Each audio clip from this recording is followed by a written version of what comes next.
Shalom, tudo bem? Hoje nós vamos encerrar o estudo sobre a festa de Shavuot, que foi na semana passada. Nós falamos diretamente sobre a festa, depois entramos a falar sobre o capítulo 2 de Atos, que ocorreu na ocasião de uma festa de Shavuot, já sob o nome grego, né, de Pentecostes. Nós falamos sobre a descida do Espírito Santo e o discurso de Pedro, baseado numa interpretação em que nós podemos dividir o capítulo 2 de Atos em três blocos. O primeiro, justamente, sobre a descida do Espírito Santo, até o versículo 13, e em que, com o Espírito Santo, eles ficam cheios e começam a falar em línguas diferentes. O segundo bloco é o discurso de Pedro, justamente até o versículo 36. E depois o terceiro bloco, que é uma consequência do discurso de Pedro, com a conversão de quase 3.000 judeus que estavam ali junto com eles. O capítulo 2 de Atos encerra com uma descrição das características que a igreja que nasceu ali da ocasião da festa de Shavuot, após a ressurreição de Jesus, que aconteceu a festa, né? Eles criaram praticamente ali a primeira, a igreja de Jesus estava nascendo, né? Então, isso aí vem com as características, e o livro Características, e o capítulo 2 de Atos mostra isso daí, as características da igreja cristã que nasceu ali a partir daquela ocasião. Nós vamos falar sobre esse finalzinho, que é justamente são justamente as características da igreja cristã que estava nascendo naquela ocasião. Amém? Então tá aí, a igreja nascente, a igreja de Jesus, ela já estava ali com os seus discípulos. No capítulo 2 de Atos, nós vemos ali a partir do versículo 37, a conversão dos judeus, tal. Mas a partir do 42 tem essas características. E eu vou ler ali alguns versículos, porque o que eu quero falar com vocês é justamente, o estudo de hoje está justamente nesses versículos. O, o versículo 42. E perseveravam na doutrina dos apóstolos e na comunhão, e no partir do pão e nas orações. E em toda a alma havia temor, e muitas maravilhas e sinais se faziam pelos apóstolos. E todos os que criam estavam juntos e tinham tudo em comum. Vendiam as suas propriedades e bens e repartiam com todos, segundo cada um havia de mister. E perseverando unânimes todos os dias no templo, e partindo o pão em casa, comiam juntos com alegria e singeleza de coração, louvando a Deus e caindo na graça de todo o povo. E todos os dias acrescentava o Senhor à igreja aqueles que se haviam de salvar. A versão que eu usei é a Almeida Corrigida Fiel. Então, agora, com base nesses versículos, vocês podem acompanhar na Bíblia de vocês, com base nesses versículos, eu vou tratar das características, né, os pontos que dão as características da igreja. Aqui uma ilustração que mostra justamente Pedro e João indo ao templo. E eles estavam realmente perseverantes no templo, naquilo que eles já tinham por si, não apenas por costume, mas por doutrina. Esse aqui é uma ilustração do comecinho do capítulo 3, em que Pedro e João estavam indo ao templo e encontraram uma pessoa ali. Bem, as características da igreja. Com esses versículos, nós podemos extrair as características da igreja cristã nascente. E é assim, eles perseveravam na doutrina dos apóstolos. Isso é importante. Aqueles apóstolos são os discípulos principais de Jesus. Na realidade, eles conviveram com Jesus, ouviram dele diretamente a doutrina correta, verdadeira, aquela que no Evangelho de João diz que é de Deus, a doutrina de Deus. Então, eles perseveravam na doutrina dos apóstolos. Não é doutrina de outras pessoas, não. Doutrina dos apóstolos. É muito importante isso. Eles estavam juntos. E é importante a gente lembrar que eles são chamados apóstolos porque Jesus os enviou às nações para que pregassem a palavra a toda criatura, ensinassem às nações aquilo que ele trouxe como doutrina do Pai. Então, eles perseveravam na doutrina dos apóstolos. O centro de toda a doutrina cristã, doutrina daquilo que estava sendo ensinado às nações, a começar por Israel, o centro eram os apóstolos. Isso é muito sério, muito importante. Agora, preste atenção: esses apóstolos são etnicamente judeus. Não, vamos dizer assim, não são judeus por religião, não, são judeus de sangue. É importante isso. Além disso, praticavam a religião judaica. E Jesus os enviou às nações para ensinar tudo aquilo que ele havia mandado, tudo aquilo que ele havia ensinado. E todos eles perseveravam na doutrina dos apóstolos. Isso é muito importante. E as consequências disso são muito grandes, muito amplas. Outra característica, perseveravam na comunhão. Isso é muito importante também. Todas essas características aqui mostram como a igreja foi no seu início, no seu nascedouro, e como que ela deveria ser sempre. Como eles tinham temor, eles perseveravam na comunhão, porque a comunhão era, sempre foi, um, uma evidência, uma característica que evidencia a unidade, o companheirismo, né? Cooperação, apoio. É isso aí. Então, a comunhão fazia com que eles sempre estivessem juntos, fazia com que eles sempre andassem juntos, numa amizade, em fraternidade, apoiando uns aos outros. E as características que estão sendo descritas no final do capítulo 2 de Atos demonstram essa comunhão. Eles estavam sempre juntos. A próxima característica, partiam o pão em casa. O partir do pão é uma espécie de comunhão, é uma demonstração de comunhão. Pega o pão e cada um pega um pedaço do pão. E em casa, isso é importante, em casa, não era no templo, não era na sinagoga, não, era em casa. Isso é muito importante, é em casa. Partiam o pão em casa, eles se reuniam em casa.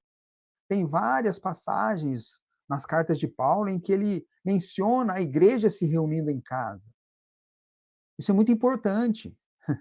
Perseveravam na comunhão e no partir do pão. Uma coisa é a evidência da outra. Por serem sempre em comunhão, partiam o pão em casa. E pelo fato de partirem o pão em casa, isso demonstrava a comunhão que eles tinham. Tudo era em comum. Perseveravam nas orações. Eles oravam juntos. Tinham os horários que eles combinavam para orar.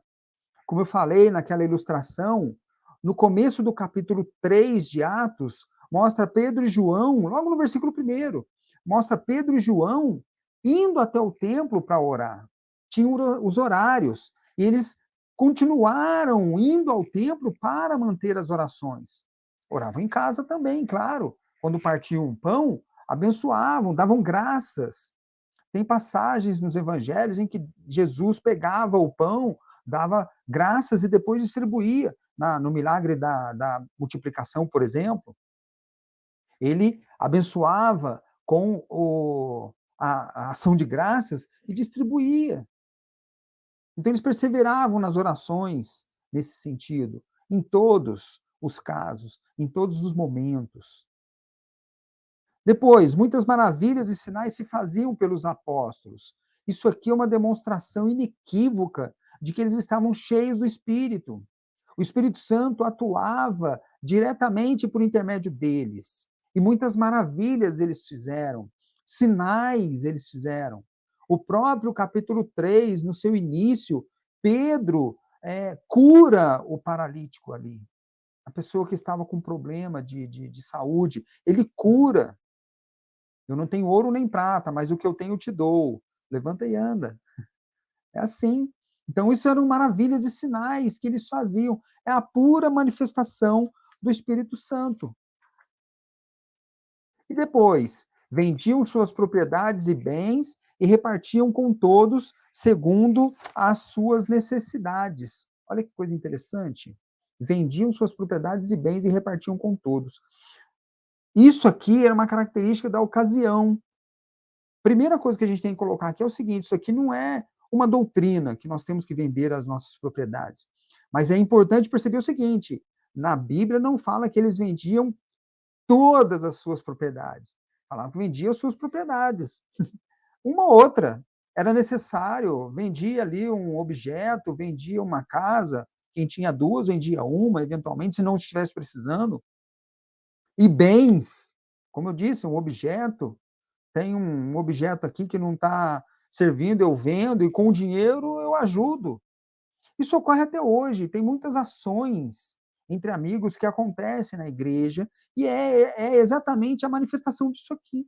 Vendiam suas propriedades e seus bens e repartiam com todos. Agora é importante, ó, segundo as necessidades.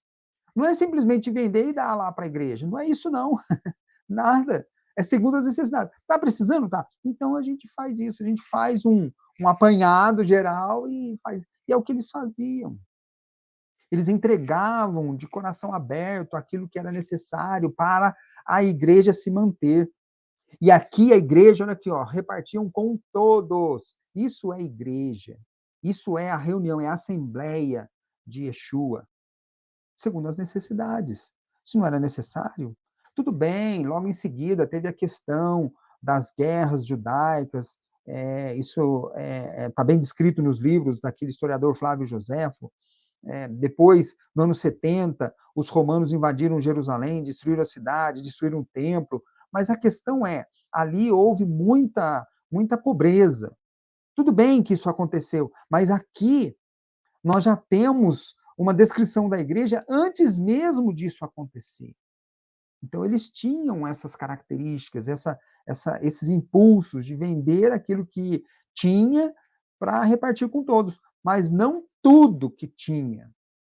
Pelo menos não é isso que está escrito na Bíblia, e creio que não seja essa a ideia que o versículo tenta transmitir. Mas é importante que isso aí é também uma demonstração da comunhão que eles tinham. E por último, perseveravam unânimes todos os dias no templo. Isso aqui é muito sério, porque eles perseveravam no templo. E unânimes é porque todos eles iam ao templo. Todos eles aqui, a igreja era eminentemente formada por israelitas ou judeus que, entre aspas, vamos dizer assim, se convertiam a Jesus. Na realidade, melhor se falássemos assim, que aceitavam a Jesus, compreendiam que ele realmente foi o Messias prometido a Israel.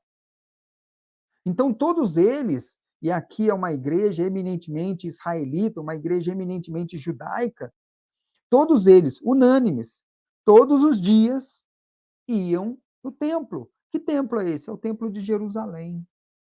Templo de Jerusalém. Isso aqui me traz uma consequência que, a meu ver, é muito importante. É uma dedução, porque aqui não está escrito, mas a partir disso daqui a gente tem condições de chegar nesse ponto de vista que eu vou comentar. Se Jesus, em algum momento, tivesse falado que a lei não estivesse funcionando mais, provavelmente eles não iriam no templo, porque o templo é o centro do ministério levítico. E o ministério levítico é aquele que demonstrava em tudo aquilo que realizava, tanto no sacerdócio quanto nos serviços, a lei. Os sacrifícios, as ofertas, as características de vida, o modo de vida. Tudo bem que houve ali uma espécie de exacerbação pelo judaísmo rabínico, farisaico da época. Porém, aqui não está entrando nesse mérito, está dizendo simplesmente o seguinte: eles perseveravam no templo. Logo, tudo aquilo que eles faziam, que eles fizeram, estava intimamente relacionado ao templo. Se Jesus tivesse dado a ordem para que eles não fossem no templo, porque a lei não fosse mais válida, eu não creio que eles fossem. Mas aqui está escrito na Bíblia, no final do capítulo 2 de Atos, que eles perseveravam unânimes todos os dias no templo. Não creio que eles desobedeceriam a Jesus ali. A verdade é que, de uma forma bem clara, direta e objetiva, Jesus nunca disse coisa alguma a respeito do fim da lei ou de que a lei estivesse cancelada ou anulada por aquilo que ele veio fazer. Ele nunca falou sobre isso. Houve algumas afirmações posteriormente, mas não é o caso aqui agora. O que importa aqui é o seguinte: eles perseveravam unânimes todos os dias no templo. E isso é muito sério. É importante a gente gravar isso daí, porque isso vem demonstrando que o templo continuava com a sua importância. O templo continuava sendo o centro das orações, dos costumes, daquilo que estava previsto na lei, porque eles iam lá, eles perseveravam no templo. Se eram perseverantes, é porque a lei continuava no coração deles. Isso é importante. É importante a gente considerar isso daí. Amém? Então, com isso, nós encerramos o nosso estudo sobre Shavuot, Shavuot Pentecostes, a festa que aconteceu 50 dias depois da Páscoa. Amém? Fiquem com Deus. Uma ótima semana para todos e que possamos nos encontrar no próximo estudo. Amém?